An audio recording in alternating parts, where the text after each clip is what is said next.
Today we're doing maintenance on my Jeep and also Chris's. So we have to change the oil on these Jeeps, and not only that, when you lift the Jeep, you have to torque down the bolts after you go off-roading or something like that, because the vibration causes everything to get loose. When you add a lift kit, you have more grease points that you have to hit. So we're gonna go ahead and do that on mine. I haven't done it in a while, so I think it's the perfect time to do it. But before we get started, I want to show you guys something cool. We got this toolbox over here from Boosted Motorsports. He hooked us up. He gave us a great deal on it. And now that we have a huge toolbox, we need tools, right? So I hit up a tool company that I have been using at Flyride's house. So he works on making custom headlights and he uses tools all the time. And he has a couple sets of Capri Tools. So I hit them up and they were nice enough to send me a care package. So we're gonna go ahead and open this up. I'm excited to have new tools. So in here we have a couple open wrenches.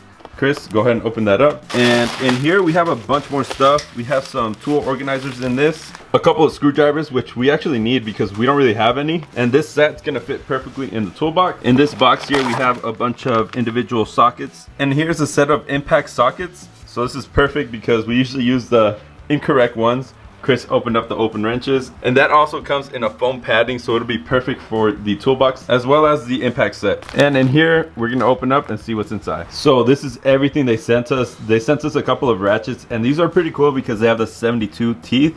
That way it just clicks right away. You don't have to move it a lot to get a click in, which is good for tight spaces on these Jeeps. Next, we have the open wrench set, which is really dope. It has a bunch of sizes and it comes in the foam padding, so everything's organized. Same with the screwdrivers here. We have the impact sockets and they come in the foam stuff as well, which is really dope. And here we have a bunch of sockets to go with the ratchets, and they included this here so we can put the sockets on and it's organized. So now it's time to put everything in the toolbox. So huge thank you to Capri Tools. I reached out to them, they didn't reach out to me, so I appreciate that they sent these tools over. You don't know how grateful I am. I never thought that I would have a tool sponsor, but that's freaking dope. Down here we have the open wrenches with the screwdrivers, and they fit perfectly in there. The screwdrivers fit exactly the size of the drawer, so that's awesome. Up here we have the sockets with the ratchets, and all the sockets fit perfectly on this organizer. The sockets just slide over the little metal pieces there and it holds them down in place. And my favorite thing are the ratchets because they click so fast. You can kind of hear the teeth, how fast it clicks.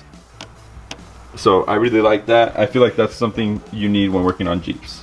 So anyways, let's get started on the Jeeps by changing the oil. So on my Jeep, we chose the Castrol GTX 10W30 synthetic blend oil. This is what I used last time. I haven't noticed anything bad with it, so I think it's good.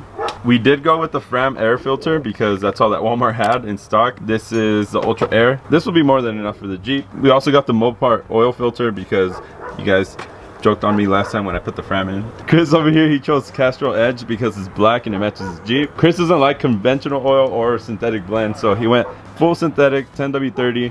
This should be perfect for the V8. And as well, he chose the Fram air filter because that's all there was at Walmart. We got the Mopar oil filter, so we should be good to go.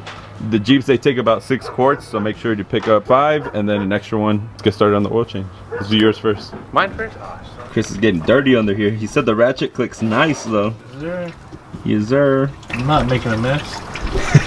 So nice having a Jeep so you don't have to jack up the Jeep. You just slide under it. Chris looks mad. I am mad. I mean, my floor. You're making a mess. I made a mess. So as Chris is changing the oil, I'll change out the air filter. It's just easy to do. It's only 4 clips. You lift it up and change the air filter. This is Chris's old one. It's actually pretty dirty. We didn't change it out when we got the Jeep, so I think it's perfect time to put a new one in. So here you can see a difference between the air filters. Yeah, Chris definitely needed one. It looks like my Jeep had a dirty one too, but let's see which one's dirtier, mine or Chris's.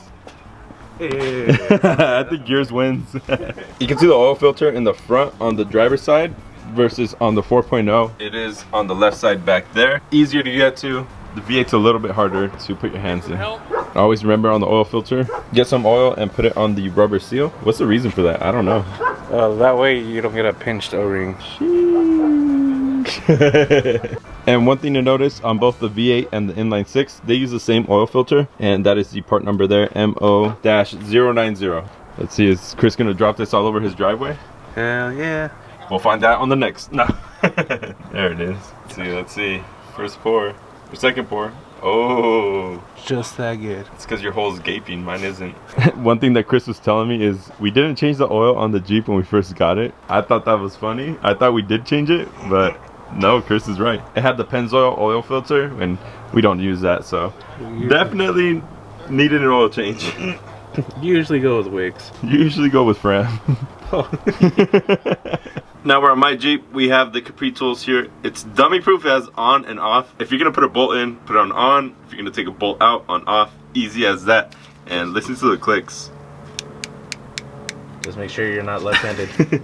Left-handed threads. I love how these click so nice, and they're not long clicks, you know, they're short. If you're in tight spaces, that'll definitely help. The oil is still black, it's not shiny, so that's good. On the 4.0, you might need a funnel because the hole is not as big as Chris's. So let's see. Oh look, I made it in. Dang. What a pro. Question for you guys. Chris was mad at me because when I was putting the oil filter in, I grabbed oil from this seal and I put onto the new one. Does it really matter if you put new or old oil on the seal? I don't think it does. Chris got mad at me. It's bad, it's bad. And before we pour this oil in, make sure to check out NajarOffroad.com. Pick up a shirt. We have a ton of designs, which I think are really cool. And we just restocked all the bulbs, all the key fobs, all of it. So go pick something up. Spills. Those hands haven't been that steady in a while. As you guys can tell from the videos. So that's a full 6 quarts. We should be good with that. I'll still check it, but usually it's about 6. So the next thing we gotta do is grease up some of the points that I have on my Jeep. I am not gonna go torque all the bolts down today because we're running out of sunlight, and honestly I haven't really been off-roading in my Jeep. It's mostly been Chris's, so I don't think I need to go over them yet, but I will go over the grease points and get everything good to go. So I hit all the grease points. I hit the rear control arms, the A-arm, the front control arms. I have the quick disconnects, so I greased those up as well, and the Trail Forge track bar. So everything should be good to go now. On Chris's, I don't think he has any grease points, so we didn't do anything to his. But anyways, that'll be it for today's video. We'll see you guys on the next one.